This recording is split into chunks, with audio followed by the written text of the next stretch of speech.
Habari zenyu wapenzi na wapenzi watazamaji. Ni mimi wenyu mpendwa. My sister is going to kill me for that intro. She's going to kill me. Good morning, good afternoon, good evening, good I don't even know what else. To you, my lovely guests and my lovely audience, this is your lovely host, the Miss Njeri Kangedem, and I want to welcome you back again to our podcast, our community, the Black, Grey, White podcast, where we share love and do life together.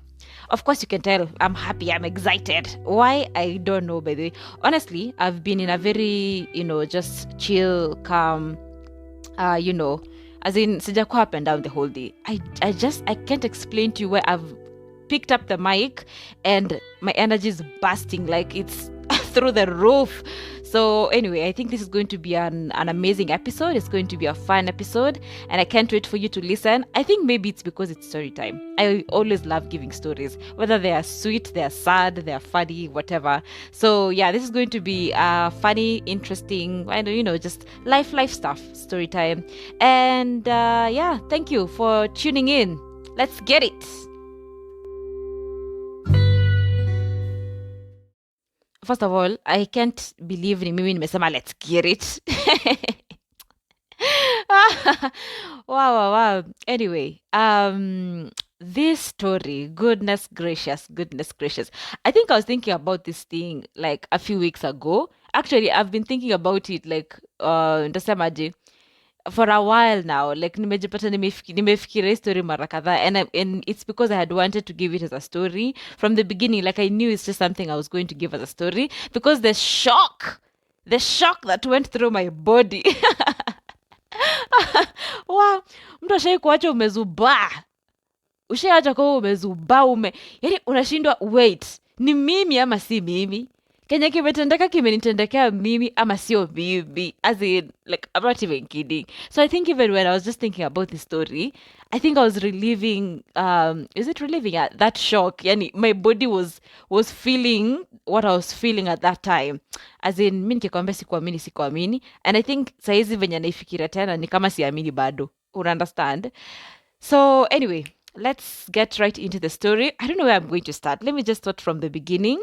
But even before I think I dive right into it, let me just say this. Honestly speaking, the thing about being ghosted by someone, I think the worst thing about being ghosted by someone is that, number one, you don't see it coming. Number two, you can't predict it. Am I saying the same thing? You can't predict it, you don't see it coming. So whichever.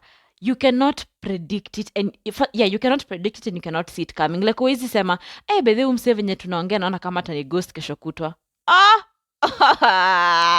Utamka ujipata uko peke yako nani. Utamka ujipata uko solo. Jesus. So I think that is just the worst thing. And you can think of it in, you can think about this in different perspectives, whether it's a relationship, it's a friendship, it's a job opportunity, maybe that ilikuwa around the corner, ulikuwa na kama maybe utapata job, mtu alikuwa amekwambia kitu fulani ukafikiri itakuja, and then boom, from nowhere, there's no communication, there's no nothing, there's no explanation, like absolutely nothing. You're literally left in the dark. Like it's like, honestly, I think being ghosted is sudden death, to be honest. That's just how I see it. Like it's sudden death. So even if it's something that maybe you had expected to go, a certain mile, or you had expected it to come to you, you had expected it to last, when there's signs of it ending, it's better because at least you can predict it. You can foresee it happening. Like you can foresee the end. Whether it's coming slowly, you can foresee the end. But sudden death, honestly, by the way, I think this is just the best way to define it. Just sudden death, sudden death. If you've ever lost something or someone, I don't know if I'm going maybe somewhere. I'm using something sensitive to make fun, but anyway, if you've ever felt that like sudden loss of something, you understand like what I'm talking about. So, and this is just in case you've never been ghosted, because if you have, kama uko na hiyo kidonda. Kai, I don't know why I'm laughing. I think, okay, I'm laughing because to me it's just funny. But then to me it's just funny. Like even during that time when it happened, when it was very, very fresh, first of all, I think I was just in disbelief and in shock. You understand? I was like, mtu, yani kuna mtu alinipiga chenga hivi. Mtu alinipiga chenga hivi. Kai, Mungu Baba, na kama tungekuwa tumependana, na kama, my goodness gracious, na kama tungekuwa in a relationship sijui for how long.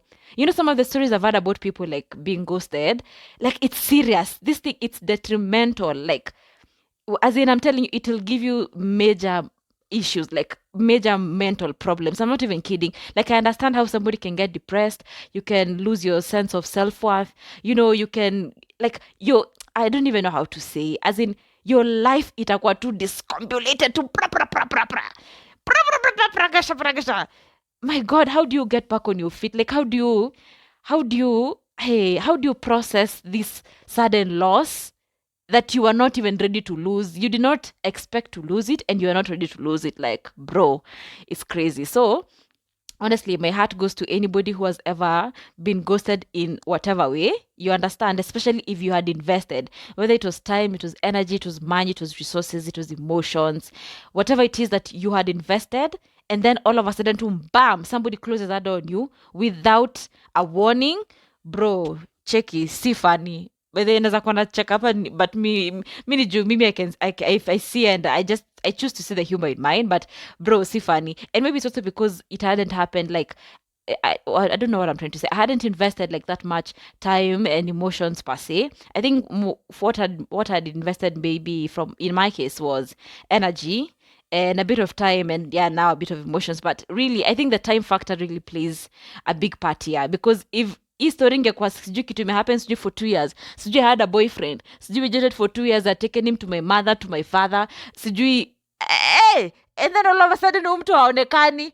Hey! Hey! Kai, Jesus. But sikuwangi mtu wa kutumia statement ya sasa nitaambia nini watu, lakini bro, sasa ningeambia nini watu? As in, look, it's not funny. Like, I might be laughing, but it's not funny. I feel you guys who have gone through this. So anyway, enough of my rant, my chat rant.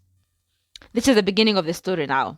So, yeah, of course, according to, you know, so far mshajua title nini, according to the heading, ushajua story about nini, so I might as well just give, you know, those two important bits mbele. So anyway, this is a story about a guy I was seeing for a short time, as I've also mentioned, and yeah, I thought obviously it was going to go somewhere, like, unless unajua mtu akikughost na ikuhit ni juu ulikuwa na expectation fulani. Kama hukuwa na expectation fulani na, you know, haukuwa na wants fulani unataka zikuwe met, you know, like needs wants zikuwe met, itakuwa tu like nice, itakuwa tu you lost, you walk, whatever, umeenda sawa, bye boy, bye, good riddance. But I think it was because I had wanted, or rather I had imagined, I had fantasized, I had foreseen, you know, quote unquote future.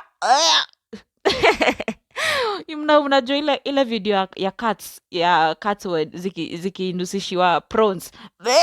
This is me. Imagine me as a cat. I can't believe I'm saying future. Fuck you mean future? I was 20 years old. Like, bro, like I was so young. As in, according to me, obviously, that's so young. There's nothing to do with future over there. So anyway, point is just, this is a guy who was alikuwa anikatia, in short. Alikuwa anikatia. And yeah, akanicheza, nilipigwa chenga hata hivyo nasemanga hapa mimi si athletic. Kukimbizwa nilikimbizwa, nakwambia.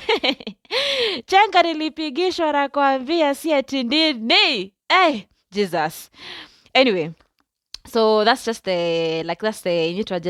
that's the foundation information, you understand?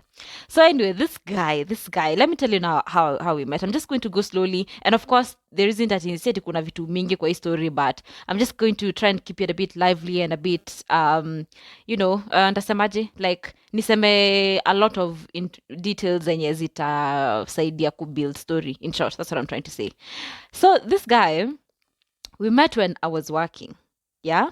So this time I lived in another city. Right now I live in Nairobi, but during this time I lived in another city because I was in uni in another city. So, and I used to work. During my uni days, I used to work. If you've listened to my other previous episodes, it's something I've mentioned. Yeah, zinile to just nasema hivi because maybe kuna newcomers hapa, so yeah. So I used to work in uni, and I used to work under an agency, and it was a marketing agency. So so far I think kusha guess nilikuwa nafanya job gani. In case uja guess, we used to do brand ambassador jobs. What people what's the word I'm looking for? Famously, what's the word I'm looking for? That word. Yeah, Kenya watu itapa promo. So yeah, we used to do brand ambassador jobs and ushering. So I used to work for this particular company that I had worked with for a while. And then ndo nimetum say there was an event. So there was an event, yeah, another company, you understand, not the company that we used to work for, not our main client. So there was a company, and I think sikumbuki by the I don't know what was happening. I think our say walikuwa wamekam like walikuwa sewa staging na lighting na nini, like you understand. So I think our client company had outsourced those services, so wao walikuwa wamekuja na wase, you understand. So anyway, kawaida what used to happen is that, like, and especially on event days, because event utapata zitakuwa, of course zitakuwa usiku nini, but there's a lot of preparation underground, vitu zina happen, you know. Sasa vile nimesema stage, kuna nini, kuna positioning, like you need to know station uta work, you need to know details. Maybe there's going to be a briefing, from the agency and also from the client company. So like a lot usually happens, or rather used to happen during event days. So in this event, so because a lot is happening, we are going to report to work early. So by early, I'm talking about like 10 a.m. And of course, this is early considering like event ni usiku, yeah. So tumereport mapema, tumeingia base, ni base ama nitaitaje, tumefika, yani tumefika location, tumefika kwenye location mapema 10, yeah. So si tumefika, of course wale wase wenye wako kwa grounds ni wase wa staging. Sasa wase wamekuja sasa kumake sure vitu zina run, place ya ticketing, sijui nini, vitu zimewekwa. So of course sisi kama team, sisi brand ambassadors, sisi tuko tu place yetu, tunangoja tu supervisor wetu akuje atubrief, atupatie uniforms, tuambiwe, you know, kutakuwa hivi, this is what is required. A lot used to go into events. It's not like a kawaida job, like maybe you're going to a club or you're going to whatever, but like events, it's like it was a whole heavy thing, you understand. So there are a lot of teams and is in a run, you understand. There's so much happening. So this guy, he had, I don't know, sizi kumbuka kenya alikuwa na, okay, first of all nimejikanganisha. Anyway, nilikuwa nataka kusema sizi kumbuka alikuwa amekuja as whole, like kufanya nini, but because of course I can remember the work that he was doing, he was a designer. So I think yeye ndo alikuwa ameplan stage, like alikuwa ameplan venye stage itakuwa nini. So alikuwa of course amekuja on ground, you know, to make sure that the people who are setting up things, everything nini is according to plan, like it's according to, like it goes the way he had wanted it to go, the way he had planned it to go, yeah. So but then naongea sana, Jesus, wow, munieke tu beats ikwe tu ngoma tu munieke tu ngoma ikitu ikwe tu, munieke beats ikwe tu ngoma. So anyway, I hope I'm not talking too fast. Sijui saikete nimetoa wapi, goodness gracious Jerry, na hata sijakula na nikakula wait, please concentrate. Let me get back to the story. So this guy, he had come, yeah, he was working with this particular agency, nini, and I think also because he was not hands-on, like he was not fixing things and doing, like alikuwa anatembea tu, you know, anaangalia hapa na hapa. So alikuwa tembea sana mbele yetu, like he was among those people watu wanya tu back and forth nini.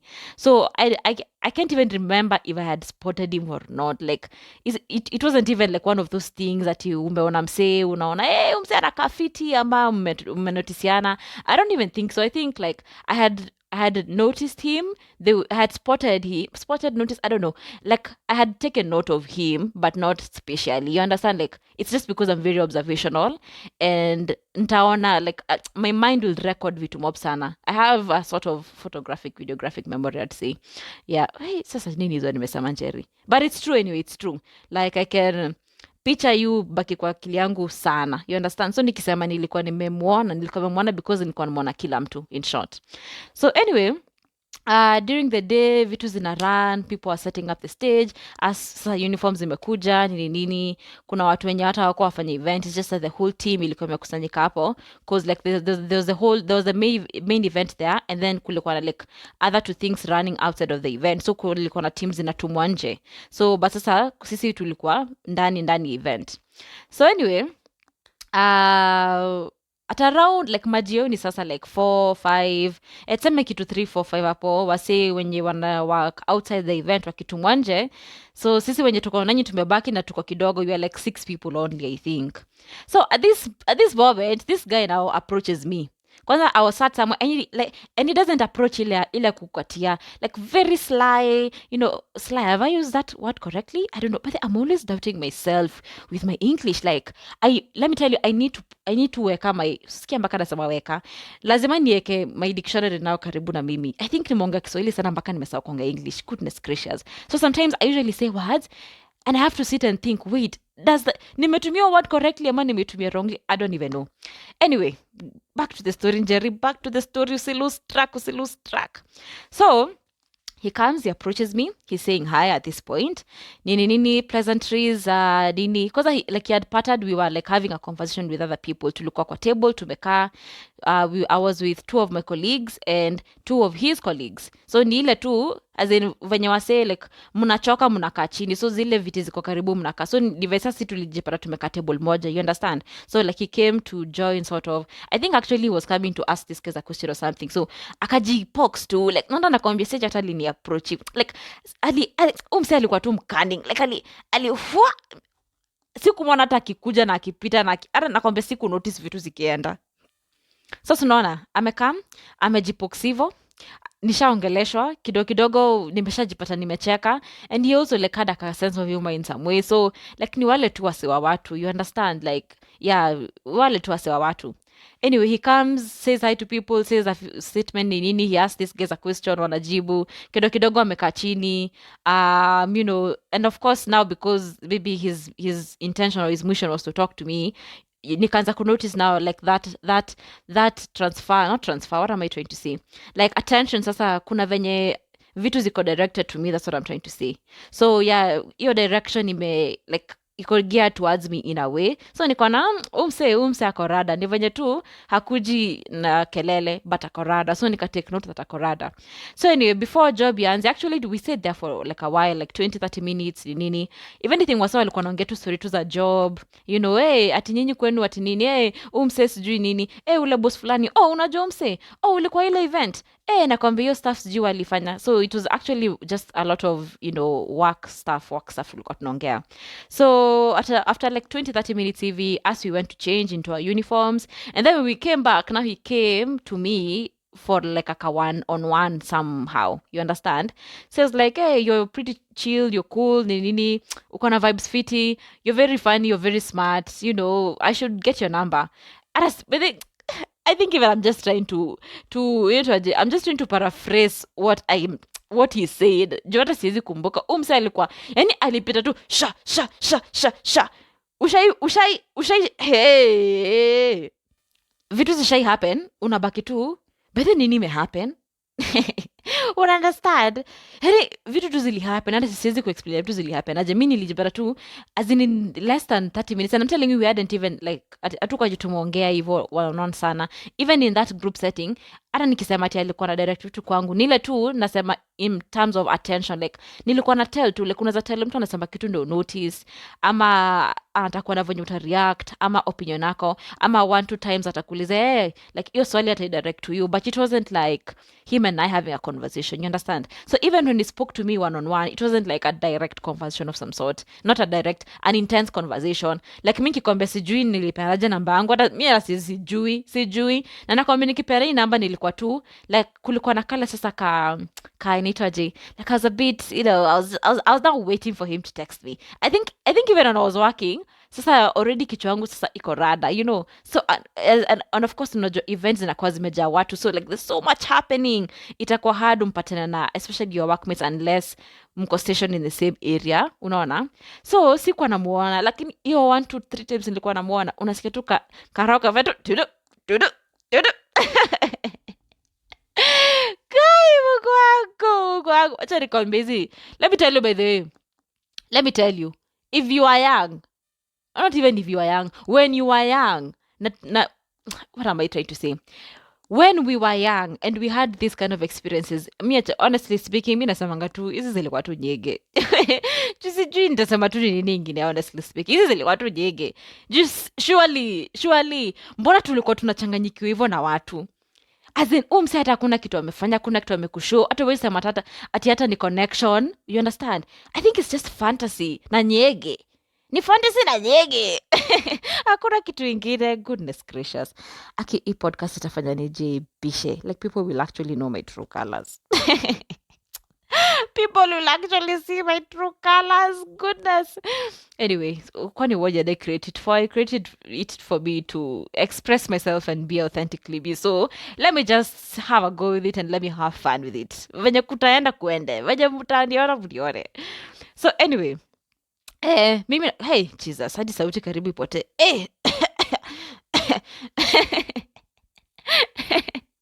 Guy, my God, I'm having so much fun. Mpaka naanza kutokwa na kajasho kananitiririka tiriri. I'm having so much fun. Anyway, like I'm saying, is it nyege tu? Jora sijui ni explain nini, honestly. There's nothing so I don't know, like I wanted to say appealing, but maybe that's gonna sound a bit rude.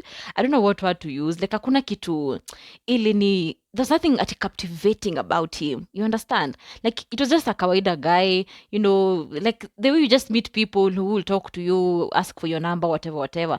But sasa kale kajoto uko na nyege, uko na joto zina kusumbua tu, you're like a headphone hit. But I'm saying this now, by the way, because I'm grown and there's no other explanation that I can use or I can think of to explain to how people usually are, especially in the ages of, let me go chini kidogo to 16, I don't say 18, but honestly, like from 16 to 24, bro,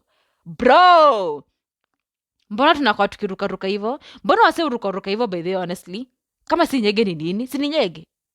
As in, nini ingine? Kierere, confusion, unafikiri uko in love, my feelings, sijui oni meongeleshwa na nani. I'm telling you, it's like almost kila mtu mwenye anakuongelesha ana show interest, mwili yake inatetemeka. What kind of issues was I going through, honestly? Like, what kind of personal mental issues did I have? Hey, Jehovah. So anyway, so yeah, tumongevo kidogo, I gave him my number, event ikaenda venye ilienda nini. So because this team was from Nairobi, like usually when these events used to come to like different cities or whatever, utapata ma teams zimetoka Nairobi. Hawata most of the companies that zilikuwa zina outsourciwa for those things, they used to come like from Nairobi. So of course after event imeisha, yani I think maybe walikuwa wamepata accommodation with the company, so I'm assuming maybe they went, I don't know, walilala maybe in town. Siwezi imagine ati siwezi imagine ati after event tu hivi imeisha 5 am wase wanaanza kutravel back. Siwezi imagine. So acha to assume tu maybe they walilala in town and then of course they went back to Nairobi, ama kama walienda usiku, I don't know. So anyway, my point is they went back to Nairobi, hawakuwa huku. So sisi tukabaki hometown, city yenye sasa sisi tunaishi. So anyway, kumbuka nimepatia umse namba yangu, already asha nichanganisha kale ka nyege, kale ka joto. Oh my, but I need to stop using the word nyege.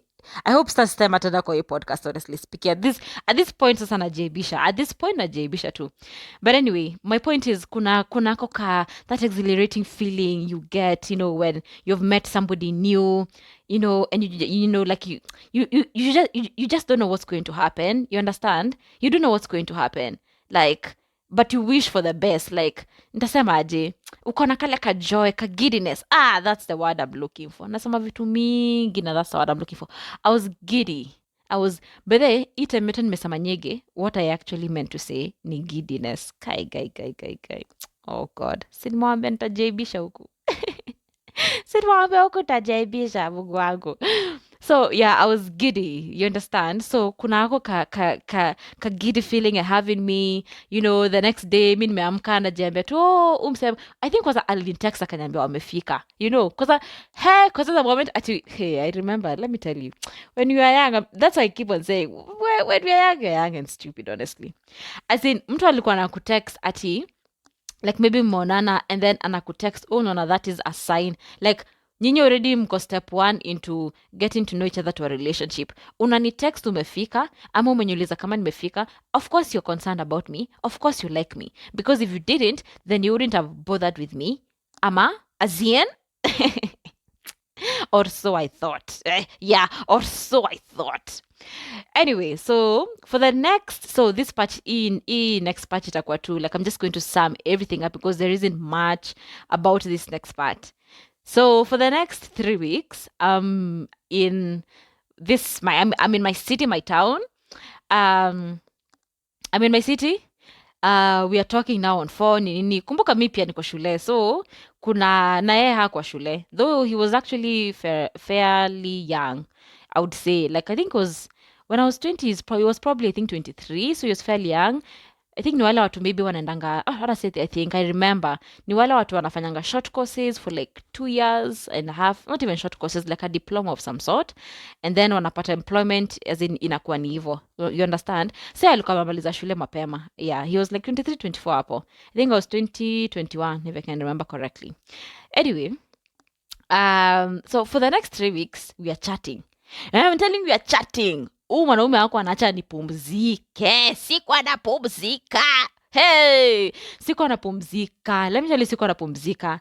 I remember actually after like before hizo 3 weeks elapsed, because why I'm saying 3 weeks is because we now met afterwards when I came back now to Nairobi, because I was coming for what was I coming to do? I think during that period was when I was coming for Miss World Kenya auditions. I actually did audition once. Yeah, I did audition once. Oh, actually, now I remember, I was 2021 because that was 6 years ago, Apple. So, I was coming, that was my main purpose for coming to Nairobi. So I was coming to audition for Miss World Kenya, which by the way went great. Story for another day, of course. So that's what I'm saying, it'll last for 3 weeks. Like nimesema pia period of 3 weeks, hiyo ndio ilikuwa sa talking stage yetu, you understand. Achi talking stage yetu, mimi niliachiwa nikiwa talking stage, mbona nasema ati talking stage yetu. Namaanisha talking stage before tupatane tena. So for these 3 weeks, acha nikwambie, kwanza hiyo time yenye nilikuwa naenda kusema hiyo time karibu ndio ikikaribia sasa nikuje back to Nairobi like for the auditions, mpaka nikaona by the way umsende kama na get serious with me, wacha sasa nianze kuambia like friends nini. I remember this time like I was walking to my place from school, and I met like a friend of mine nini, so like we were just catching up kwa barabara, and then nikamwambia no, even I'm going to Nairobi nini. Akaanza okay nini. So I think akaniuliza about some guy, my ex, and hakuwa anajua tumeachana, na nikamwambia tuliachana kitambo kwa sasa hizi I have a new boyfriend. I have a new man because he's working, he's nice, you've been talking, he's fun, he's what. Hey bro, ni kama nilikuwa nangoja kuulizwa hiyo swali na mtu. It's like I couldn't wait to be asked that question. I couldn't wait to be asked. Na nakwambia mtu alikuwa amenijaza matohoho. If you're not Kikuyu, matohoho means a lot of nonsense. Honestly, I think it's just a lot of nonsense. Alikuwa amenijaza matohoho. Na hakuna kitu mbaya kama ukiwa mdogo na kuna mtu mahali anakudanganyilia na matohoho. Hey! Utavimba kichwa, my dear girl. Utafura kichwa ukifikiri unapendwa. Heche! We, alikuwa amenijeza matoho. A lot of nothing, a lot of promises, a lot of like, ebu imagine mse ataja kuambia tu kwa demu yake, like hata mtafika hapo, hata sisi sema ati maybe tulikuwa tumekaribia hapo, but mimi I feel like I have a man design. Mpaka sasa nishaanza kwa mabeshte wangu, I broke up with my boyfriend kitambo, right now I have a new guy, tuko hivi na hivi. Mimi nakwambia nilikuwa naonyesha hadi picha yake, naingia hadi Instagram yake. Was I mad? Was I crazy? But anyway, young, stupid, and I wanted to say in love, but I wasn't in love. Young, stupid, and seriously infatuated. Let's just put it that way. Anyway, let's continue. So nimejaza matohoho wiki 3, day in day out. He talks to me, he's always concerned. nakumbuka kwanza kuna time nilikuwa na homa, alikuwa mpaka niko najiambia mtu mpaka anaenda ana google zile madawa za homa, ananitumia the list, ananipigia mpaka ananiambia ati hey, you know I have a friend who's a doctor, ameniadvise you take this. Na mimi niko toka, wow, what a caring man. What a caring man. Kai Mungu wangu. Wow, I don't know why I'm laughing so much, honestly. I think this is maybe I'm reliving my embarrassment. Like I'm re-experiencing it now that I'm giving this story, you understand? So anyway, ati mpaka naona mpaka amenigugulia tu dawa. What a caring man, what a gentleman. Oh, he's so nice. Oh, shinda hapo. So 3 weeks zimelapse, yeah. And now imefika time, now I'm going to Nairobi. So because that was my main thing, and I didn't have anything else to do, you understand? Like that was just, if not for you know, our meetup, ningemaliza na auditions zangu kama nimerudi my city, my town. So mimi nimeenda auditions the next day. Remember nilifika like home usiku ya 9, nikamke auditions mapema, audition that day. Oh no, wait, I remember I went in the morning because the auditions zilikuwa on that specific day that I traveled, but ikakuwa there were so many people, so auditions ikakuwa like 2 days, you understand? And mi sikuwa nimefikiwa, so niliamkia auditions that morning. Actually hivyo ndo kulienda. So nikamkia auditions that morning, and then nikaenda home nini. So we had planned we were going to meet the next day now, which is on a Sunday.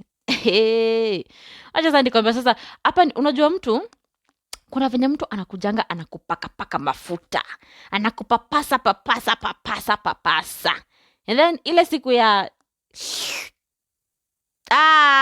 unagonga uko marinated. You understand? Like when this person makes his final move, there's aunanga any doubt in your mind.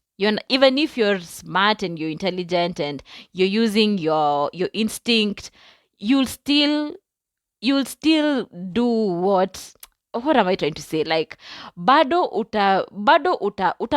utaband tu, nakwamba utaband. And then let me also mention this, even during this whole process, and when I say process I don't mean like the 3 weeks, I'm saying now from here onwards, like kutoka sasa hii day ya commit, from here onwards my instinct was just like, and I'm telling, but this thing women we are born with, our instincts, it's one of the most powerful things, honestly created by God. Because as in sijui hata nikuexplain aje, like ningekuwa mjanja enough, ningekuwa mtu mzima enough na niamue kujisikiza, singejiingiza mashimo nilikuwa najiingiza, to be honest.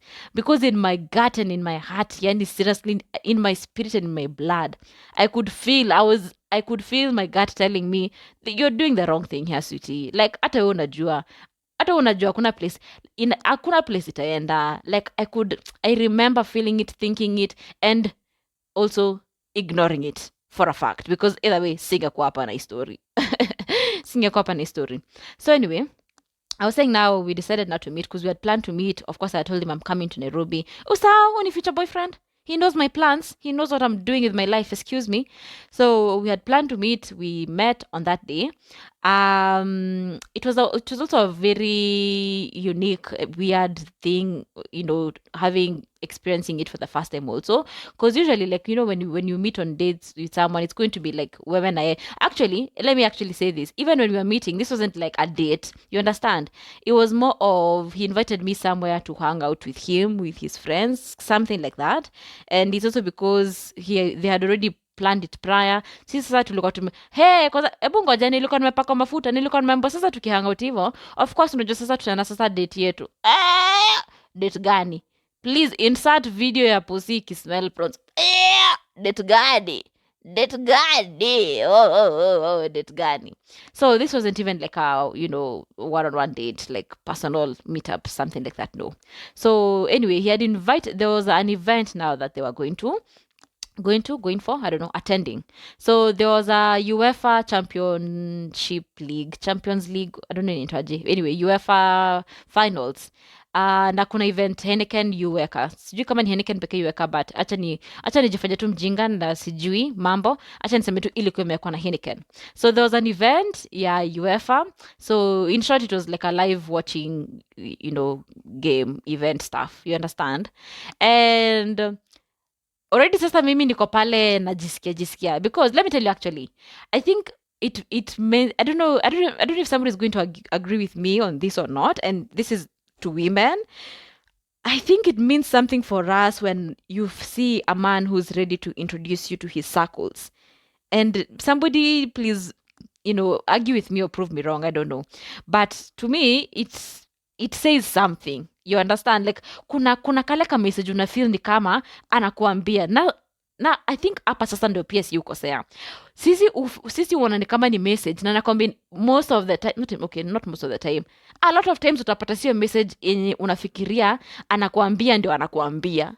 Una understand? Because for us women, like we'll think that it's, oh my god, maybe I don't know, he's serious about me, or truly he likes me, that's why he wants to introduce me to his friends, he wants his circle to meet me nini. Acha nikwambie hata watu wenye wameoa utapata masakul zao ndo wanajuanga maklande wao wote.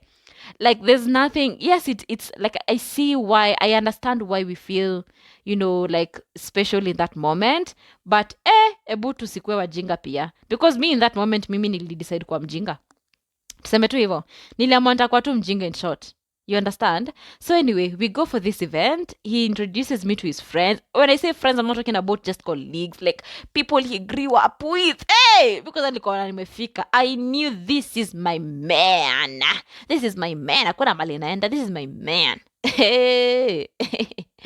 Introduce huko to people. Like now I've met a few people he has gone to, like he has worked with, people that he works with, like 1-2 people he has gone to school with. Like it's like his crew. You understand? Dangerous thing, girl. Dangerous thing.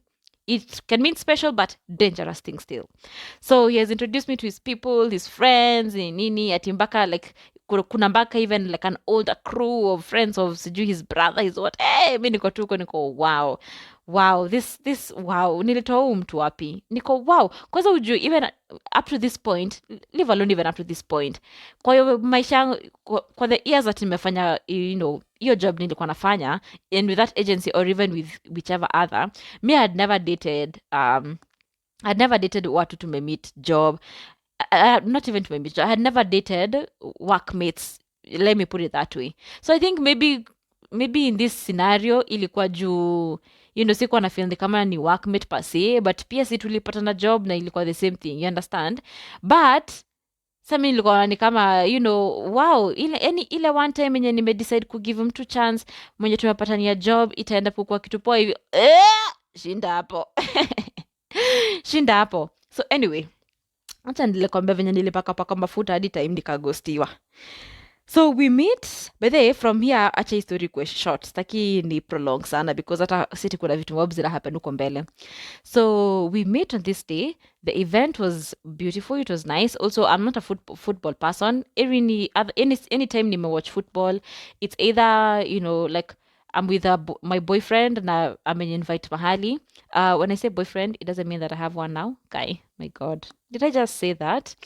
That's just sad. Let me actually just take a moment to feel sad. Jerry, be serious. Be serious. Anyway, what I'm trying to say is, I'm not saying it's because it's happening right now. That's what I'm trying to say. But ukinipata na watch football is because I'm in a relationship. Yeah, let me just say that. It's because I'm in a relationship and my man has invited me to, wherever it is ameenda kuwatch game. Maybe ni hivo. Ama ni rare tuko na friends. Mimi sasa ni mafriends wagani tutaka nao ati hata sijui ni scenario gani honestly. Sina watu kama hao.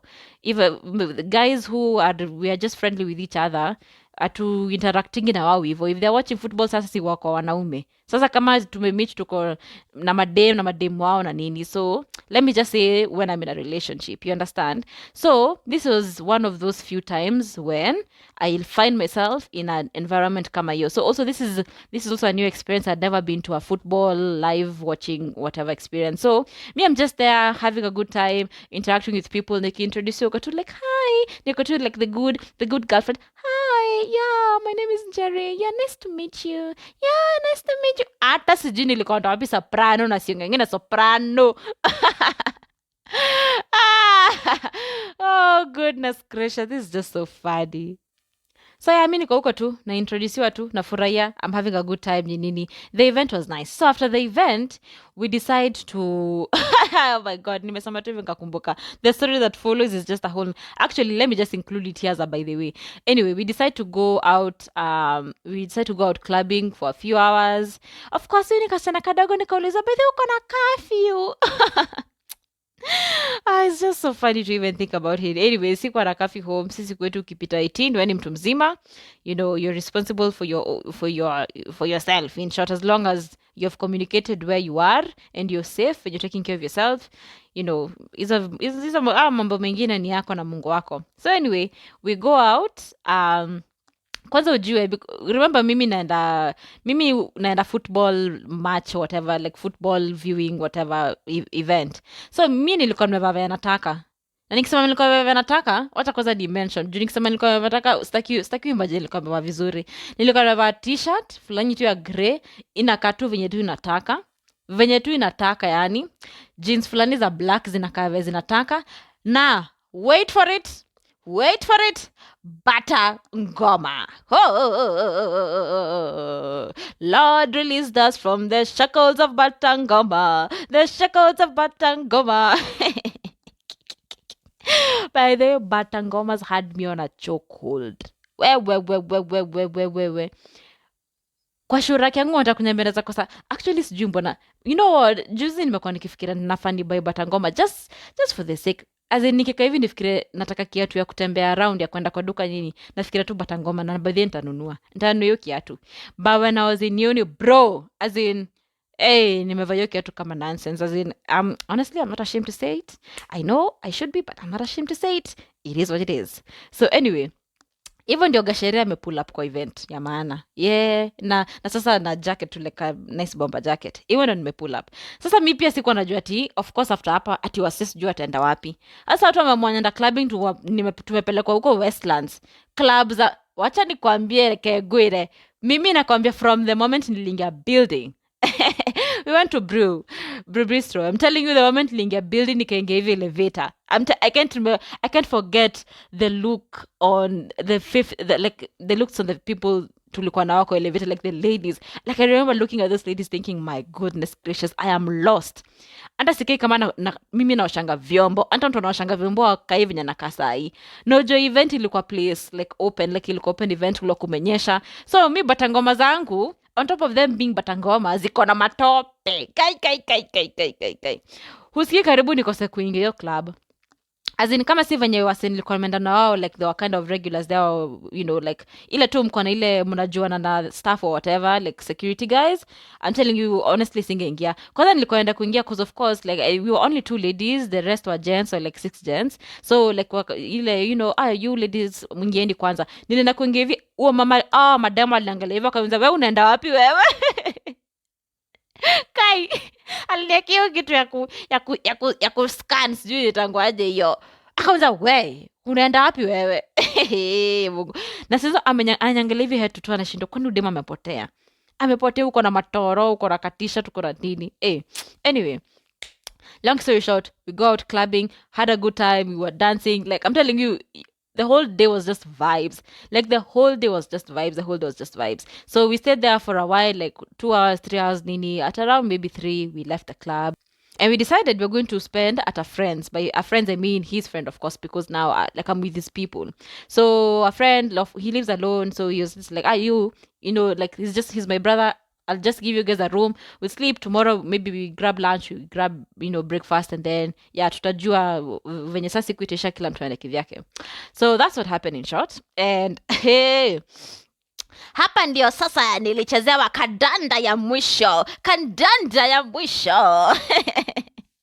Nikisema hivyo najua mushapata nitaje, what am I trying to say? Mumepata kamuchuzi kidogo ya mambo ambayo yaliendelea pale kwenye field. Ulikuwa unafikiria ati mechi ilikuwa ya UEFA? Shinda hapo. Ukafikiria wao ndio walikuwa wanacheza mpira, we shinda hapo. Ukafikiria ando walikuwa wanacheza game, we shinda hapo. Game ni mimi nilikuwa nachezewa, acha nikwambie. Na acha nikwambie, ujue umse sijui, I think ni ile tu afterwards unakaa hivi unafikiria mse nini ilikuwa na go through akili yake, like how was I so dumb to not see it, ama did I even do something, was it me, was it like you try to think of all the things you could possibly think of, hakuna explanation kwa kichwa yako. So anyway, we go to his friend's place. Let's call him Morris. So we go to Morris's place. He hosts us for the night. Vizuri too, like, also people are drunk. Like, oh, okay, he got drunk because like we didn't drink, ile ya kublek, ile ya kulewa. But of course, you guys are tipsy. You're more than tipsy. So zimeshika, in short, zimeshika. So hata kukuwa na story, like hatukukaa ati kuchilo whatever. Like wase, kwanza yeye anatoka amedoze. Like yeye anatoka amedoze. Hata si tukana tu kama tumedoze. Wink wink. Wink wink. Wink wink. So yeah, tukadoze. Wink wink. And then asubuhi kafika, of course asubuhi imefika now, sasa mi at this point nafikira tu vya tu nitaenda tu home, nitashawa nini. So in the morning mi nimeamka, I go to the loo, and then boom, the girls are here, like from nowhere. I think maybe that time sikuwa na keep track, maybe ama why am I even trying to explain it to myself? Point is, the girls came and I was not aware that siku ilikuwa inakaribia ama ndo ilikuwa inafika. So the girls are here. Let me just be acha tu nitoe tu your, what's the word? Euphemism? Is it euphemism? Yeah. So anyway, when I say girls, I mean my period arrived, in short. So the girls are here at some someone's house somewhere huko ndani, like it was just like hizo estates, like actually we were deep in Karen and huko hata kuna duka. At this point I'm thinking, how am I even going to tell this guy? Telling me is not even the problem. What is he going to do about it? Umsame to host a friend, he's a single bachelor, like he's just a single bachelor living alone nini. So as in he's just a single bachelor, hana dame, hana mtui, najua hizi kwa kona sanitary towels kwake. So I tell him, hey, wacha nikwambie, hapa kwanza ndio karibu ni fall in love. He woke up, he's like, oh my god, oh Jesus Lord, don't worry, I got you nini. He calls this guys like, can I get maybe a shop nearby or a supermarket? It's like a quick mart somewhere.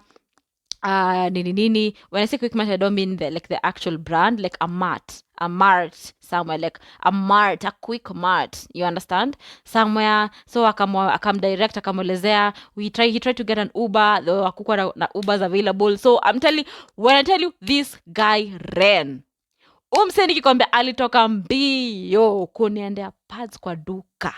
Hey, mi nilikuwa najua bro. At this point niko tu hapo tu kwa kitanda tu peke yangu, natumia tu simu, natumia tu wifi, nikijambia tu, wow Lord, is this you? Did you decide you just send my husband this early? Like wow. Uni mtu kwanza usisahau alikuwa alinigugulia madawa za homa. At this point nakumbuka hadi hiyo stuff, so niko like wow, alinigugulia madawa za homa nini. I'm introduced to his friends, like he's just so open, he's so honest, he's so nice, he's so kind, he's so gentle to me.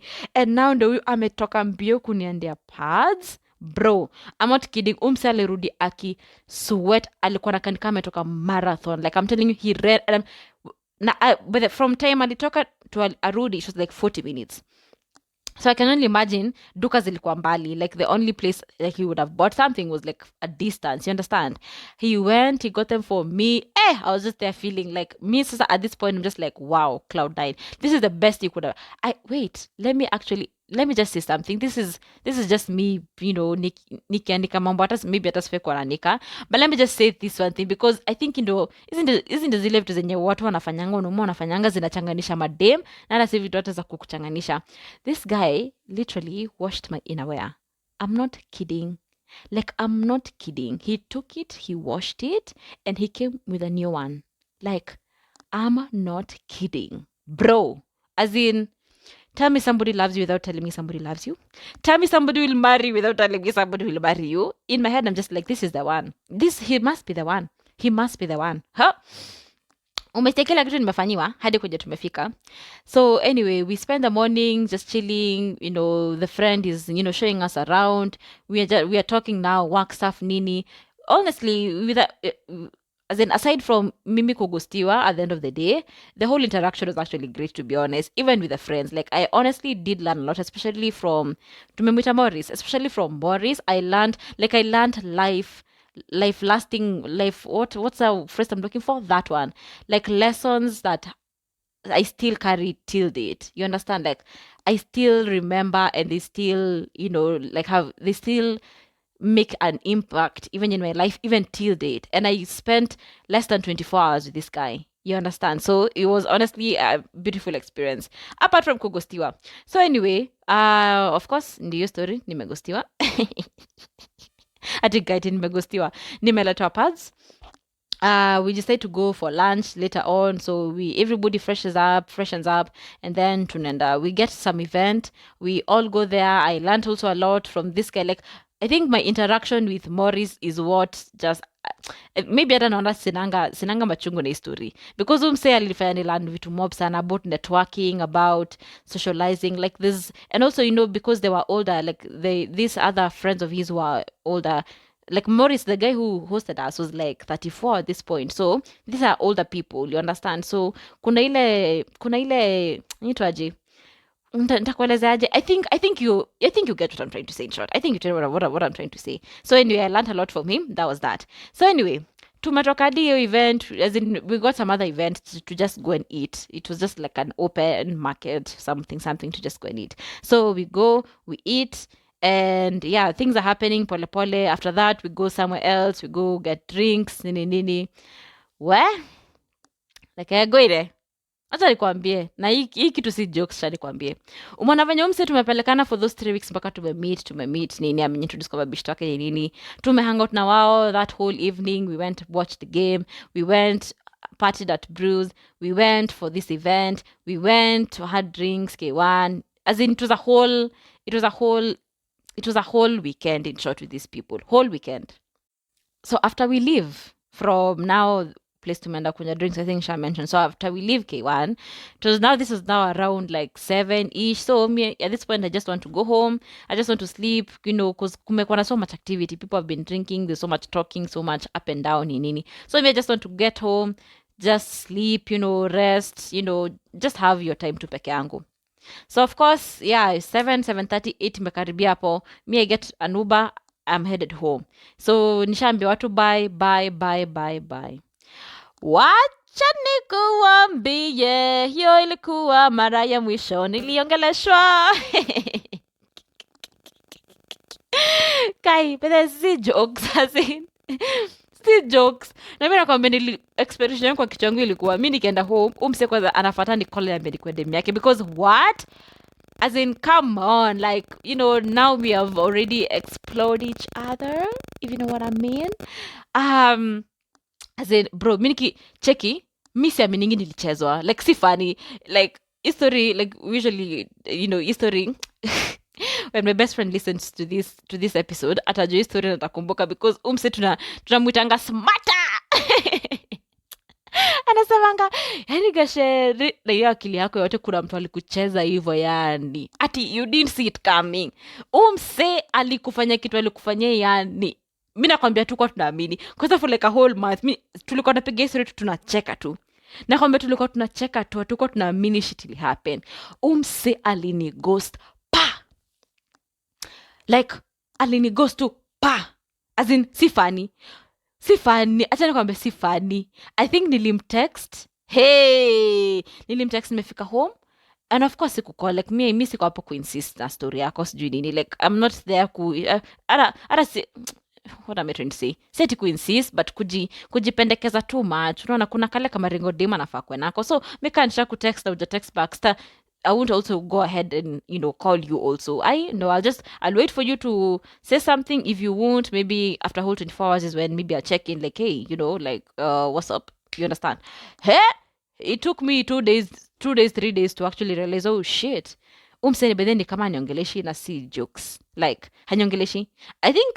I don't know, maybe I'm now overthinking my own stuff, but I'd imagine ticks za WhatsApp pia zilikuwa 1 tick. Like, I don't know. Sikumbuki ati nikirealize ati ameni block or something, but I just remember not getting any kind of communication. Like, WhatsApp, text, call, like nothing was going through, bro. Nothing was going through.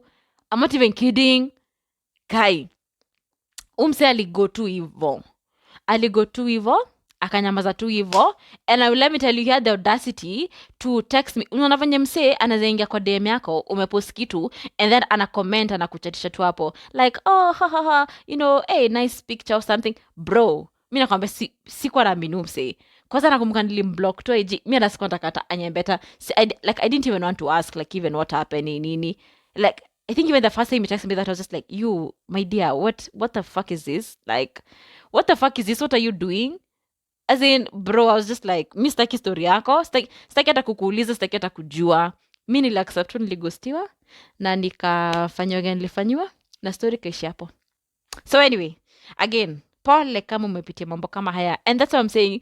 For me, this just sounds like a funny story to me. It's just like one of those experiences. But I know people have experienced crazy stuff with people. Like I've had people who have been in relationships 5 years, and then my boyfriend woke up and left. Bro, my boyfriend woke up and left? What do you even mean somebody just wakes up and leaves? And there's no trace, like always in trace, uju kwenye yako namba yake go through. Yani, like I'm telling you some funny, like bro, as in, my point is, nimesema bro mara mob, kwenye nimeweza kuongea hapa kama Nairobian, naviamini kienyeji. Naviamini kienyeji, Mungu wangu. Anyway, honestly, my heart goes to you people. I'm so sorry if you've ever experienced something like this. And when, again, I insist, with more investment. You understand? With more investment, like it is harder for you to pull away and for you to accept. You understand? So anyway, that was my story.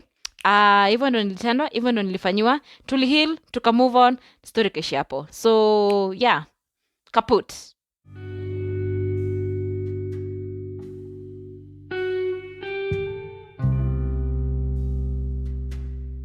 And that brings us to the end of this fantastic episode, which of course I had so much fun recording. I think I'm going to do a lot of story times, honestly. Like I had honestly missed giving a story, which is also funny because episode 3, the one that I gave a story on my first time I had a crush on a guy, it's actually, I think, my most listened to episode. Like people really enjoyed it. So nitakuwa nawapatia story sana sana, story mob sasa, you understand?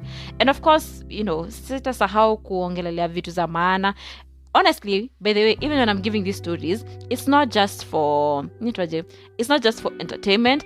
My hope is also that you'll pick something up. You understand? Whether ni ati ni ujinga nilifanya, whether ni mistake mtu hafai kurudia, whether ni decision ya ujinga, I don't know, whether it's a life lesson I learned, whatever it is, of course, it is entertainment but also edutainment. Let me just put it that way. Anyway, thank you so much for listening in to this episode up to the end. I love you guys so much. I love you so much. You're like I appreciate you guys and I love you so much. Thank you. Please also share this with somebody who, usikuwa mchoyo, wacha mtu have fun na wewe. Wacha kama umecheka kidogo, tumia hata mtu atacheka hata kidogo na wewe, And if you're listening to this from YouTube, I'd be very grateful if you gave me a subscribe and also liked this episode if you had fun listening to it. And also comment, maybe give me a story on a time when you were ghosted and how it felt, how you recovered from it, how it is now, and maybe the lesson that you learned, or either one of the above or everything that I've mentioned. Thank you so much again for being here. I'll see you next Saturday. If you don't know, I do upload an episode every Saturday at 1 p.m. And yes, tupatane pale. Be blessed. Mungu anawapenda sana na mimi nawapenda sana. And have a fantastic weekend and week. I'll see you on Saturday.